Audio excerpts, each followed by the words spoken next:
Hello, ഒരു കഥ പറഞ്ഞാലോ? ഞാനിന്ന് വന്നിരിക്കുന്നത് അഴിന്താഭേദം എന്ന് പറയുന്ന വെബ് സീരീസിന്റെ എപ്പിസോഡ് നമ്പർ 6 ആയിട്ടാണ്. എന്ന് സ്റ്റാർട്ട് ചെയ്താലോ? പിന്നെ എല്ലാവരും ഒന്ന് സബ്സ്ക്രൈബ് കൂടി ചെയ്തേക്കണേ.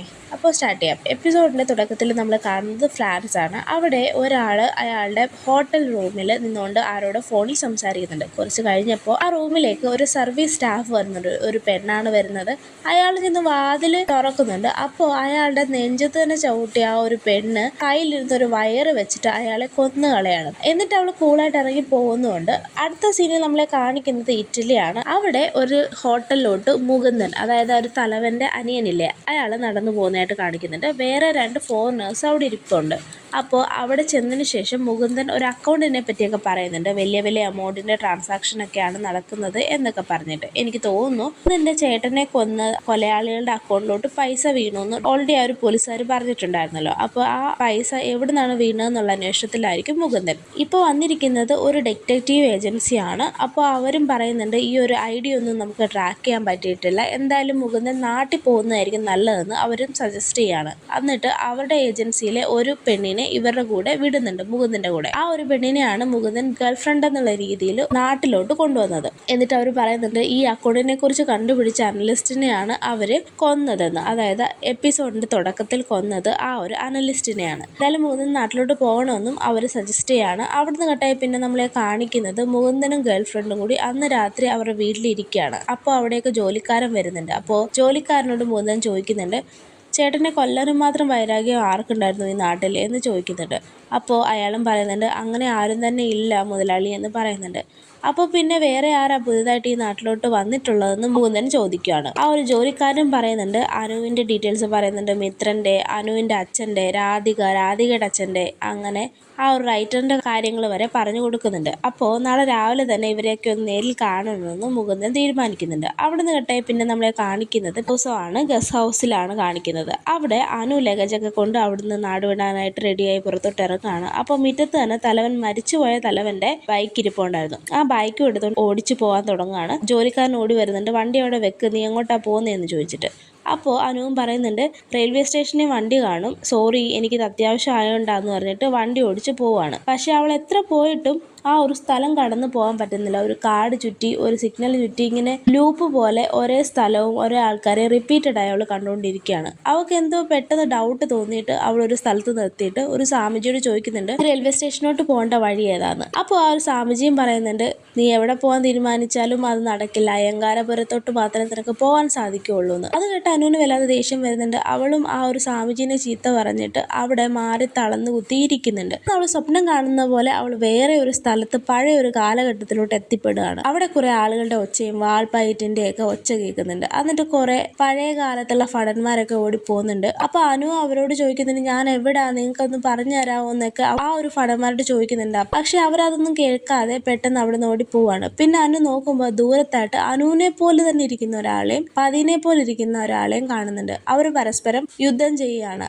അങ്ങനെ പതിനെ പോലെ ഇരിക്കുന്ന ആള് അനുവിന്റെ പള്ളയ്ക്ക് തന്നെ കത്തി കുത്തിക്കയറ്റി അനുവിനെ അവിടെ കൊന്നിടുകയാണ്. പക്ഷെ അനുവും വെറുതെ വിട്ടില്ല, പതിനെയും അവിടെ തന്നെ കഴുത്തറുത്ത് കൊല്ലുകയാണ്. ശേഷം അനുവിനെ പോലെ ഇരിക്കുന്ന ആളും ഒരു സ്റ്റെപ്പിൽ കിടന്ന് മരിക്കുന്ന പോലെ കാണിക്കുന്നുണ്ട്. പെട്ടെന്ന് ആരൊക്കെയോ കൂടി ആ ഒരു ഗുഹ പോലെ ഇരിക്കുന്ന സ്ഥലം അടച്ചു കളയുന്ന പോലെയും കാണിക്കുന്നുണ്ട്. അപ്പൊ അനു ബഹളം ഉണ്ടാക്കുന്നുണ്ട്, ഞാനിവിടെ ഉണ്ട്, അടയ്ക്കല്ലേ എന്ന് ബഹളം ഉണ്ടാക്കുന്നുണ്ട്. പക്ഷെ അവരത് അടച്ചു കളയാണ്. പെട്ടെന്നാണ് അനു സ്വബോധത്തിലോട്ട് വന്നത്. അനു ഇത്രയും നേരം കണ്ടത് ഒരു സ്വപ്നമായിരുന്നു. അങ്ങനെ അവൾക്ക് മനസ്സിലായി എന്തായാലും ഇവിടുന്ന് പോകാൻ പറ്റത്തില്ല എന്ന്. അതുകൊണ്ട് തന്നെ അവൾ തിരിച്ച് അയ്യങ്കാരപുരത്തോട്ട് തന്നെ പോവാണ്. പിന്നെ നമ്മളെ കാണിക്കുന്നത് കൊച്ചിനാണ്. കൊച്ചിനിലോട്ട് ആ ഒരു റൈറ്റർ പോകുന്നുണ്ട്. അയാളുടെ ആ ഒരു കമ്പ്യൂട്ടർ വിറ്റ ആളെന്ന് പറഞ്ഞിട്ട് ആ ഒരു തലവൻ പറഞ്ഞ അഡ്രസ്സിലോട്ട് ചെല്ലുന്നുണ്ട്. എന്നിട്ട് അയാളോട് കാര്യങ്ങളൊക്കെ ചോദിക്കുന്നുണ്ട്. അപ്പോൾ അയാളും പറയുന്നുണ്ട്, പഴയ കമ്പ്യൂട്ടർ അല്ലേ, ഞാൻ ഓൾറെഡി ആക്രിക്കാർക്ക് കൊടുത്തു എന്ന് പറയുന്നുണ്ട്. അപ്പോൾ 5 എണ്ണം കൊടുത്തു എന്ന് ചോദിക്കുന്നുണ്ട്. ആ 5 എണ്ണം കൊടുത്തു എന്ന് ആ ഒരു കടക്കാരനും പറയുന്നുണ്ട്. എന്നിട്ട് കടക്കാരൻ പെട്ടെന്ന് ഓർത്തിട്ട് പറയുന്നുണ്ട്, അയ്യോ 5 എണ്ണം ഞാൻ വാങ്ങിച്ചില്ലല്ലോ, ആകെ 4 ഞാൻ വാങ്ങിച്ചിട്ടായിരുന്നുള്ളൂ എന്ന് പറയുന്നുണ്ട്. അവിടെ നിന്ന് കേട്ടായി പിന്നെ നമ്മളെ കാണിക്കുന്നത് പതിനെയും മകനെയാണ്. അവർ അയ്യങ്കാരപുരത്തോട്ടുള്ള യാത്രയിലാണ്. അപ്പോൾ യാത്രയുടെ ഇടയിൽ ആ ഒരു ഒളിച്ചുടിയിലെ ലെറ്റേഴ്സ് എല്ലാം പതി മകനെ കൊണ്ട് എഴുതിപ്പിക്കുന്നുണ്ട്. അപ്പോൾ ഒരു ലെറ്ററിൽ ഇത് എങ്ങനെയാണ് എഴുതേണ്ടതെന്ന് അച്ഛനോട് ചോദിക്കുന്നുണ്ട്. അപ്പോൾ പതിയും അത് ഇങ്ങനെ എഴുത് എന്ന് പറയുന്നുണ്ട്. അങ്ങനെ കുഞ്ഞെഴുതുന്ന ഓരോ ലെറ്റേഴ്സും തമിഴിലുള്ള ലെറ്റേഴ്സ് ആയിട്ട് കൺവേർട്ടായി മാറുന്നുണ്ട്. എന്നിട്ട് അത് പതി അവന്റെ ബുക്കിൽ അത് നോട്ട് ചെയ്യുന്നുമുണ്ട്. അവിടുന്ന് കട്ടായി പിന്നെ നമ്മളെ കാണിക്കുന്നത് ലോയറിനെയും ആളുടെ അസിസ്റ്റന്റിനെയാണ്. അവരും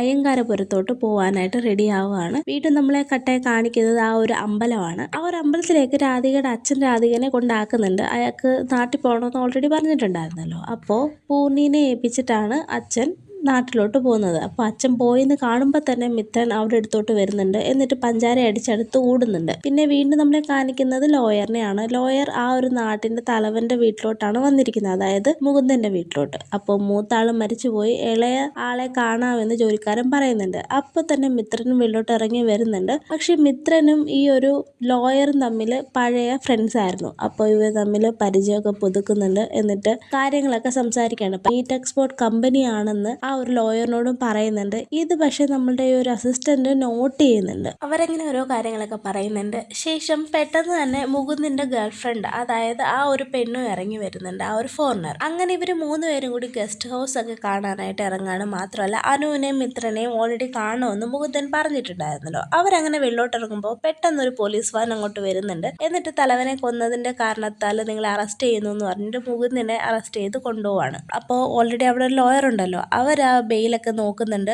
ശേഷം ആ ഒരു അറസ്റ്റ് വാറണ്ട് ആണെന്ന് തന്നെ മനസ്സിലാക്കി അയാളെ ഇറക്കാനുള്ള കാര്യങ്ങളൊക്കെ ചെയ്യുന്നുണ്ട്. അപ്പോൾ അസിസ്റ്റന്റിനോട് അതൊന്ന് ഫോളോ അപ്പ് ചെയ്യണമെന്ന് പറയുന്നുണ്ട്. അപ്പോൾ അസിസ്റ്റന്റും പറയുന്നുണ്ട് ഈ ഒരു പാഴ്സലിന്റെ കാര്യത്തിൽ എനിക്ക് അടുത്ത് വരെ പോകണം എന്ന് പറയുന്നുണ്ട്. അതിന്റെ കാരണം എന്താണെന്ന് വെച്ചാൽ ആ ഒരു ജോലിക്കാരൻ ഓൾറെഡി അനുവും മിത്രനും എന്ന് പറഞ്ഞപ്പോൾ ആ മിത്രൻ എന്നുള്ള പേര് ആ ഒരു അസിസ്റ്റന്റ് കേട്ടിട്ടുണ്ടായിരുന്നു. ആ ഒരു പാഴ്സലും മിത്രൻ എന്ന് പറഞ്ഞ ആൾക്കാണെന്ന് മറ്റേ ആ ഒരു മരിച്ച വ്യക്തി പറഞ്ഞായിരുന്നല്ലോ. അങ്ങനെ ആ ഒരു അസിസ്റ്റന്റും ആ വഴിക്ക് പോകുന്നുണ്ട്. പിന്നീട് നമ്മളെ കാണിക്കുന്നത് പതിനെയും മകനെയാണ്. അപ്പോൾ മകൻ അവിടെയുള്ള ഒരു ചുവർചിത്രമൊക്കെ, അതായത് ആ ഒരു സിമ്പലൊക്കെ ഡീകോഡ് ചെയ്ത് എടുക്കുന്നുണ്ട്. ഇതൊക്കെ കാണിക്കുന്നുണ്ട്.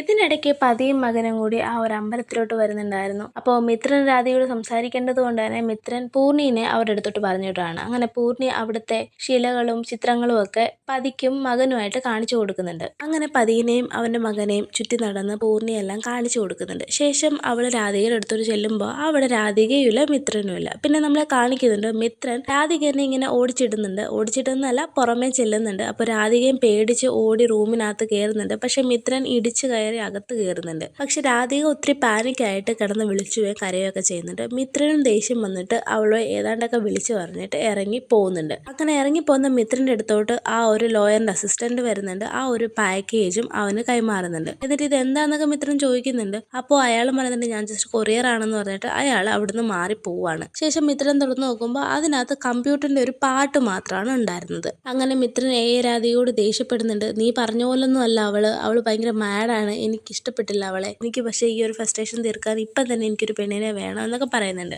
രാധികയും ഒരു മാപ്പ് കൊടുത്തിട്ട് പറയുന്നുണ്ട് അതേപോലെ ഒരു പെണ്ണെ എനിക്ക് കിട്ടി, പക്ഷേ നീ അവൾക്കൊരു ഗിഫ്റ്റ് കൊടുക്കണമല്ലോ, ഇപ്പൊ എന്ത് ചെയ്യും എന്ന് ചോദിക്കുന്നുണ്ട്. അപ്പോൾ മിത്രനും പറയുന്നുണ്ട് ഞാൻ ഈ കാട്ടിപ്പോയി എവിടുന്ന് ഗിഫ്റ്റ് മേടിക്കാനാ, സാരമില്ല ആ ഒരു പാക്കേജ് ഇല്ലേ ഇപ്പൊ കൊണ്ടുവന്നത്, ആ പാക്കേജ് കൊടുത്താൽ മതി, ഞാൻ പറയുന്ന ലൊക്കേഷനിലോട്ട് പോയിട്ട് ആ ഒരു പാക്കേജ് ഒരാൾക്ക് കൊടുക്കണം, അപ്പോൾ അവിടുന്ന് വേറൊരു കാര്യം നിനക്ക് തരും, അതുകൊണ്ട് ആ പെണ്ണിൻ്റെ അടുത്തോട്ട് പോകണം, മാത്രമല്ല അയാൾ അവിടുത്തെ ലൊക്കേഷനും പറഞ്ഞു തരും എന്നൊക്കെ പറയുന്നുണ്ട്. അങ്ങനെ മിത്രൻ ഒരുപാട് ഐ ലവ് യു ഒക്കെ രാധികയോട്, അതായത് രാധികയോട് പറഞ്ഞിട്ട് അവിടുന്ന് ആ ഒരു ഗൂഗിൾ മാപ്പ് കാണിച്ച സ്ഥലത്തോട്ട് പോകുന്നുണ്ട്. പിറകെ തന്നെ ആ ഒരു ലോയറിന്റെ അസിസ്റ്റന്റും വരുന്നുണ്ട് ഇവനെ പാത്ത്. അങ്ങനെ അവൻ ഒരു ഗോഡൌണിന്റെ അവിടെ എത്തുന്നുണ്ട്. അവിടെ ഒരു ഹിന്ദിക്കാരൻ നിൽപ്പുണ്ടായിരുന്നു. ഈ ഹിന്ദിക്കാരനെ ഓർമ്മയുണ്ടോ? ആദ്യം ഒരു കൊറിയർ വാനിൽ വന്ന ഒരാളെ കൊന്നത് അയാൾ തന്നെയാണ് ഇയാള്. അയാൾ തിരിച്ച് കുറച്ച് മാംസം, അതായത് മീറ്റ് കൊടുക്കുന്നുണ്ട്. എന്നിട്ട് ഇത് കൊടുത്താൽ മതി അവള് സെറ്റ് ആയിക്കോളും എന്നൊക്കെ ആ ഒരു ബംഗാളിയും പറഞ്ഞു കൊടുക്കുന്നുണ്ട്. ആ സമയത്ത് ആ ഒരു അസിസ്റ്റന്റും ആ ഒരു ഗോഡൌണിലോട്ട് കയറുന്നുണ്ട്. അപ്പോൾ അതിനകത്ത് മീറ്റ് പ്രിന്റർ അയാൾ കാണുന്നുണ്ട്.